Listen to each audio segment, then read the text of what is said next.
You saw it, didn't you? As she muttered this to me, I awkwardly but honestly nodded.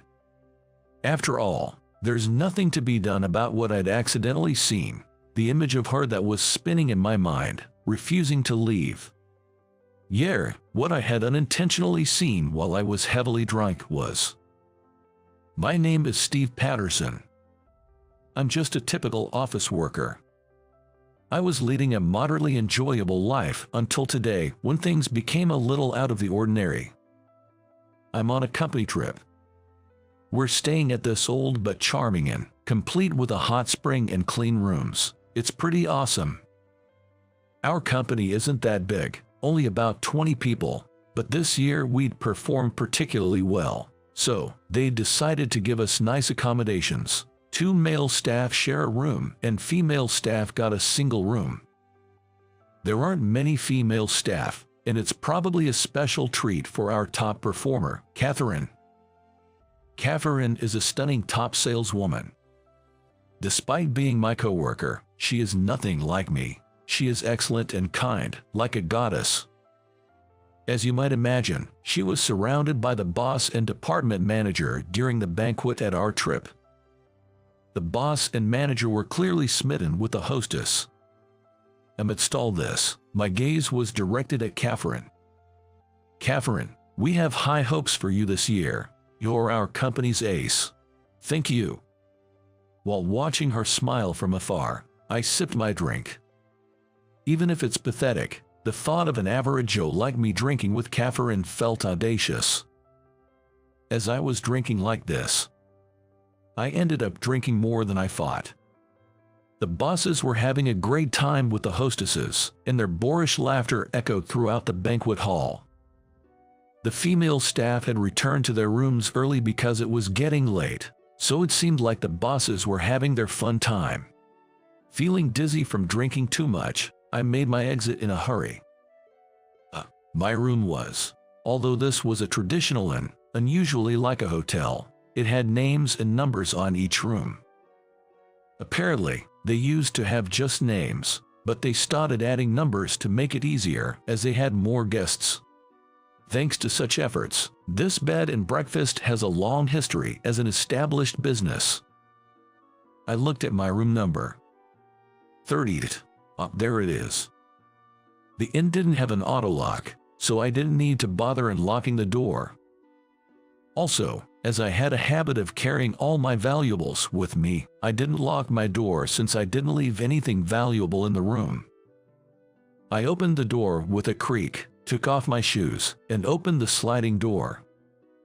But, for some reason, Catherine was in the room. The moment I saw it, my drunkenness instantly sobered, and I closed the door. Whoa, sorry, wrong room, oops. Even though I had sobered up, I was still staggering, and I stumbled on the threshold of the entrance and fell spectacularly. Wait, are you okay? Catherine tried to ask in a flustered manner, but she couldn't say anything. The scene was spinning in my head. She had a glamorous and fit body. Her skin was translucent white. I saw things in my head that I shouldn't have seen, yet they kept appearing over and over again. But then, I remembered the big bruise on her side. That bruise, I felt like I'd seen it somewhere. Even as I thought about this, perhaps because I was too drunk, I fell asleep right there at the entrance. A few hours later, I was prostrating myself before Catherine. It was to be expected. If Catherine made a complaint, there was no chance I would win. My life was to be decided by Catherine's forgiveness. Although Catherine looked displeased, she said, "You were really drunk, so I'll forgive you this time, but don't drink that much anymore." I'm sorry. Actually, it was quite embarrassing, but Catherine had put me to bed in her room after I fell asleep on the spot. I have shown her a pathetic sight, and my pride was completely crushed. No matter how kind a goddess she is, it's only natural that she would be disgusted by my series of actions. Just as I had prepared myself for this, she finally opened her mouth. "Aren't you going to say anything?" Her Her usual confident smile was nowhere to be found. She seemed a bit down, lacking confidence. From my perspective as a man, I had been shown a captivating scene, and I was actually thankful for it. As I was considering my words carefully to avoid causing a big problem, she murmured, "You saw the bruise, didn't you?" I saw it, but what about it? Doesn't it disappoint you? Everyone says so. If only it weren't for that bruise, I'd be perfect. I did see the bruise, but the impact of the other pots was too strong, and I didn't think that bruise was something I needed to worry about. I don't think there's such a thing as a perfect person. It's kind of like your trademark, and it's cool. I inadvertently blurted out those words. Then, she widened her eyes in surprise. At the same time, I felt a sense of déjà vu. Had I said this line somewhere before? "You're really different, Steve. You're the second person to say that to me." "Oh, was it your boyfriend? Isn't it well known in the office that I'm single? Are you being sarcastic?" "I was told that by a classmate in elementary school. Well, I've transferred to another school due to my parents' circumstances, so I haven't seen him in a while." Upon hearing her say this, I exclaimed, "Ah, it's a distant memory, but there was a girl with a bruise in my class. I think it was around the 2nd grade. During gym class, while changing, one of the boys said to her, 'What's that black spot? So gross.' A few boys joined in the mockery, and she ended up crying. I remember saying the same thing to her. She ended up moving away, and I can't even remember her name anymore. Could it be Catherine?" Wasn't your elementary school before you moved? Maplewood Elementary." Yes, but how do you know that, Steve?" "Yeah, I just remembered that there was a girl in my class who had a birthmark like yours. You moved away before we went to the 4th grade, right?" "Yes, that's right." "Wait, Steve, were you the boy from back then?" It turns out, Catherine and I had attended the same elementary school. Catherine's parents divorced at the time, and she moved with her mother, changing her last name to her current one. I never thought I'd reunite with her as a coworker at the same company. But you remembered me after seeing me undressed. That's kind of awkward. I'm sorry about that. It's fine, but we should probably head back to our rooms. It's late. I was feeling better, so I apologized to Catherine once more before heading back to my room. A month later, Catherine and I had gone close enough to have tea together occasionally. That's because Catherine had become a little comfortable with me, as I didn't get disappointed seeing her birthmark.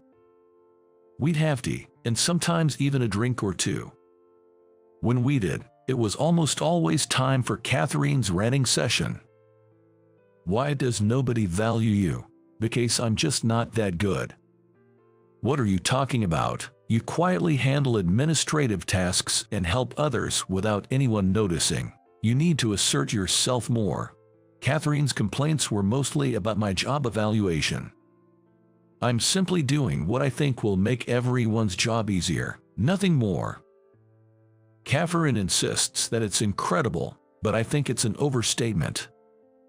When I say so, Catherine always pouts.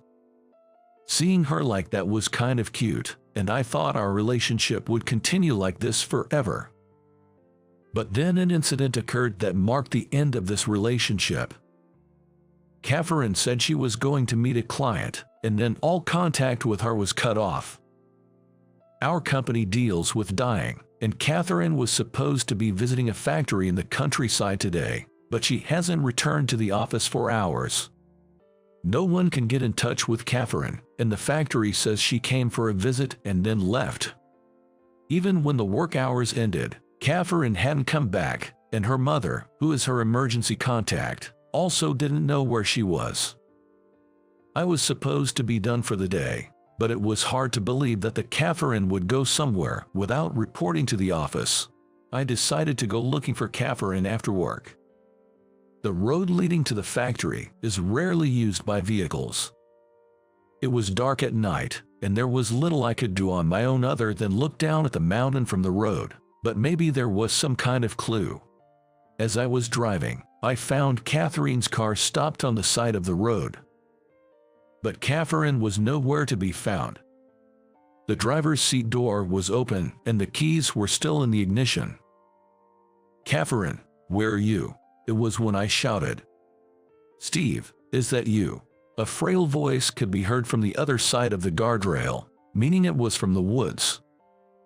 Beyond the guardrail, there wasn't a paved slope, and at the bottom of it was where I found Catherine. Her clothes were tattered as if she had fallen down. She was weakly raising her hand in distress. I immediately contacted the paramedics, and Catherine was rescued. During her fall, she twisted her ankle and had some minor scrapes, but thankfully, her life was not in danger. She mentioned that her car had broken down on her way back from the client's place. While checking out the issue, she lost her balance due to her high heels and fell through a gap in the guardrail.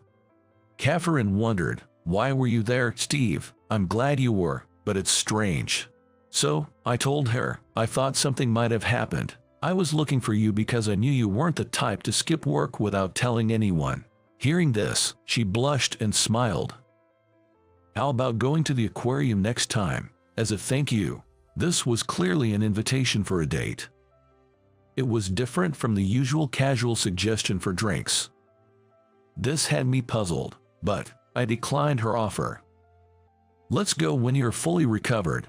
You've twisted your ankle after all. We should start with somewhere closer. I'd like to be the one to ask you out to the aquarium." Upon hearing this, Catherine seemed pleased. There was a reason why I declined. I had planned to ask her out to the aquarium myself and confess my feelings to her. A man should make the first move. Well, that's just my pride talking. But, in the end, I wasn't able to ask her to go to the aquarium. The reason being, a week after Catherine's accident, we were informed that our company was to be merged. It was so sudden and surprising. But given the shaky performance of the company, I could understand if the boss was doing this to protect our livelihoods. We had good performance this year, but we had been struggling for the past few years. The grand company trip we had, that was the last of it. That's why it was so luxurious. So, it was inevitable for the company to merge. But the problem was with the company we were merging with.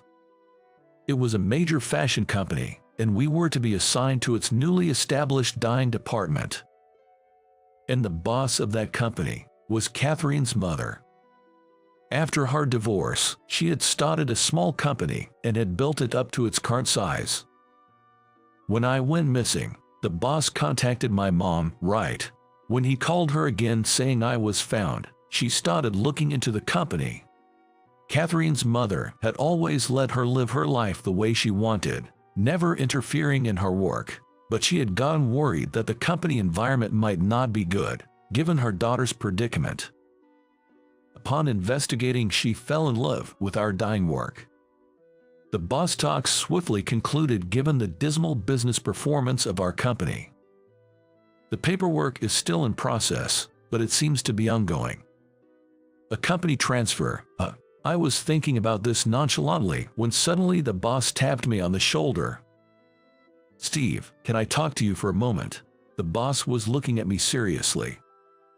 Could it be that he's going to say, "I'm sorry, but you're fired"?